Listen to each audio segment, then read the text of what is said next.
மக்களே welcome to the better show. இன்னைக்கு show நம்ம பார்க்க போறது இப்படிக்கு காதல் அப்படின்ற தமிழ் மூவியோட ரிவ்யூ. இந்த படம் பாத்தீங்கன்னா ஆகா தமிழ் ஓடிடி ஆப்ல அவைலபிளா இருக்கு.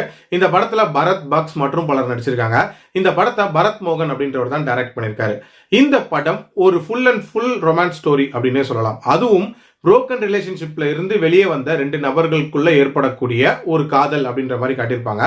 இந்த படத்தோட ஸ்டார்டிங்லேயே பார்த்தீங்கன்னா ஒரு மிகப்பெரிய டிராஜடி ஒன்று காட்டியிருப்பாங்க. அதாவது கல்யாணம் ஆன அன்னைக்கே பார்த்தீங்கன்னா ஒரு மிகப்பெரிய ஆக்சிடென்ட் பரத்துக்கு நடக்கும். அந்த ஆக்சிடென்ட்ல பரத்தோட மனைவியான ஜனனி வந்து இறந்து போயிடுறாங்க. பரத்தும் கோமாக்கு போயிடுறாரு. அதுல இருந்து ஒரு விதமா ரிகவர் ஆயிடுறாரு. பட் ஸ்டில் வந்து ஒரு விதமான டிப்ரெஸ்ட் ஸ்டேட்ல தான் இருக்காரு. அவருக்கு உறுதுணையா அவரோட ஃப்ரெண்டான பக்ஸ் இருக்காரு. இவங்க ரெண்டு பேருமே பிசினஸ் பார்ட்னர்ஸா இருக்காங்க. அப்படியே பேரலா பாத்தீங்கன்னா சோனாக்ஷியோட கதை. சோனாக்ஷி தன்னோட லவ்வர் ஒரு விதமான துரோகம் பண்ணிட்டான் அப்படின்றதுனால அந்த ரிலேஷன்ஷிப்ல இருந்து வெளியே வந்திருப்பாங்க. அவங்களும் ஒரு விதமான டிப்ரெஸ்ட் ஸ்டேட்ல இருப்பாங்க.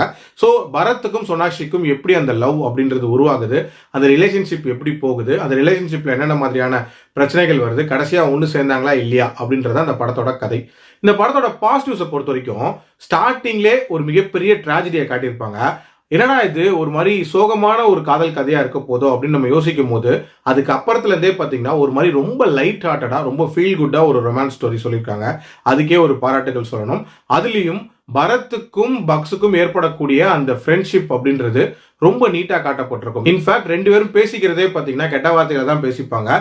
அந்த அளவுக்கு வந்து ரொம்ப அந்யோன்யமா காட்டியிருப்பாங்க. அண்ட் நிறைய இடங்கள்ல ஒரு விதமான ஹியூமர் அப்படின்றதுமே நீட்டா ஒர்க் அவுட் ஆயிருக்கும். ஆக்சுவலா இவங்க ரெண்டு பேரும் பார்ட்டி முடிச்சுட்டு ரிட்டர்ன் வரும்போது பேசிட்டு வரக்கூடிய அந்த கான்வர்சேஷன்லாம் ரொம்ப நீட்டா இருந்துச்சு அப்படின்னே சொல்லுவேன். அதே மாதிரி ஒரு ஸ்கூல் ஃபங்க்ஷனுக்கு போகக்கூடிய ஒரு காட்சி, அந்த காட்சி உண்மையிலே சீரியஸான ஒரு காட்சியா இருக்கும். பட் பேக்ரவுண்ட்ல அது நடக்கக்கூடிய சம்பவங்கள்லாம் பார்க்கும்போது ரொம்ப சிரிப்பு தான் வந்துச்சு அப்படின்னே சொல்லுவேன். அதே மாதிரி இந்த படத்துல ஒரு வித்தியாசமான விஷயம் என்ன அப்படின்னா, பொதுவாக ரிலேஷன்ஷிப்ல கரண்ட் லைஃப்ல இருக்கக்கூடிய பிரச்சனைகளை தான் பேசியிருப்பாங்க. பட் இதுல பாஸ்ட் லைஃப்ல இருந்த மெமரிஸ்னால கரண்ட் லைஃப்ல என்னென்ன பிரச்சனைகள் வருது அப்படின்ற மாதிரி காட்டியிருப்பாங்க. அது கொஞ்சம் புதுசா இருந்துச்சு. அண்ட் இந்த படத்தோட டியூரேஷன் அப்படின்றது 1.25 மணி நேரம் தான். ஒரு குயிக் வாட்சாவே பார்த்துடலாம். ஆல்சோ இந்த படத்துல பரத் அண்ட் பக்ஸோட அந்த ஒர்க் பிளேஸ், அங்க நடக்கக்கூடிய சம்பவங்கள் அப்படின்றது எல்லாமே ரொம்ப ஒரு ஃபீல் குட்டா இருந்துச்சு அப்படின்னு சொல்லுவேன். நெகட்டிவ்ஸை பொறுத்த வரைக்கும் பாத்தீங்கன்னா இந்த படத்துல அந்த பிரச்சனைகள் இருக்கும்ல, அதாவது அந்த ரிலேஷன்ஷிப்ல எதனால ஃபர்ஸ்ட் ரிஃப்ட் வருது, அது எப்படி டெவலப் ஆகுது, அதெல்லாமே இன்னும் கொஞ்சம் இம்பாக்ட்ஃபுல்லா காட்டியிருக்கலாம் அப்படின்னு தான் தோணுச்சு.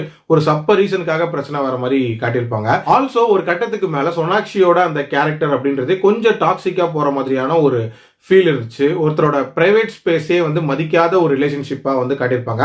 பட் டுவர்ட்ஸ் எண்ட் அதை நியாயப்படுத்துற மாதிரி இருக்கும். ஸோ அதை கொஞ்சம் ப்ராப்பரா கன்வே பண்ணியிருந்திருக்கலாம் அப்படின்றது என்னோட ஒப்பீனியன். ஆல்சோ இதுல ஜனனியோட அந்த பிளாஷ்பேக் போர்ஷன் அப்படின்றதெல்லாம் பெரிய லெவல்ல ஒரு இம்பாக்டை கொடுக்கல. உதாரணத்துக்கு சொன்னா ராஜா ராணில வந்த நஸ்ரியாவோட அந்த ரோல் இருக்கும்ல, அந்த அளவுக்குலாம் வந்து இந்த இம்பாக்ட் இல்லை அப்படின்னே சொல்லுவேன்.